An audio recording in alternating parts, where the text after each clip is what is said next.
When we first bought the building, this back room was essentially just a garage.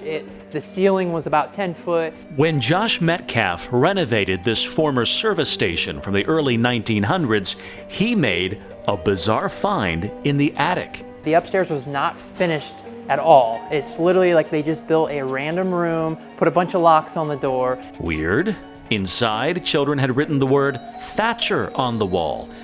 And that, coupled with a worker's account of a door slamming after close, Metcalf wondered if something sinister was brewing. A lot of times, people are very skeptical. They don't want to believe that there may be something else that they can't explain. That's why Metcalf enlisted the help of Jill Devine to investigate.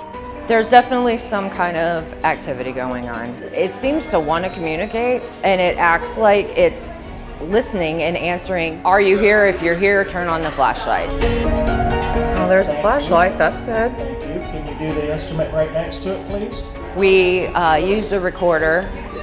We used an EMF detector and a flashlight, and we just sat and asked questions. If there's an entity here, we'll try to get them to turn the flashlight on.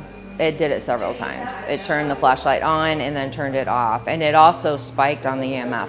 So both things went off at once. And when we played back and we're looking at the footage and just listening, we caught a voice too. And that was enough to convince even the harshest of skeptics here. Let's just say when I had to turn the lights out by myself and leave the place, I had the heebie-jeebies, so that was definitely a new concept for me. On other adventures, Devine also recorded unexplained lights, doors opening and closing, and an unidentified figure in a cemetery. Every ghost hunter should look at their evidence and really scrutinize it, because if you're going into every place with the attitude of it's haunted, then everything's going to be haunted. Every little movement, every little sound, everything is going to be because of a ghost without thinking logically. So to those who may or may not believe in the afterlife here on Earth, Believe it, don't believe it. Honestly, that does not bother me in the least.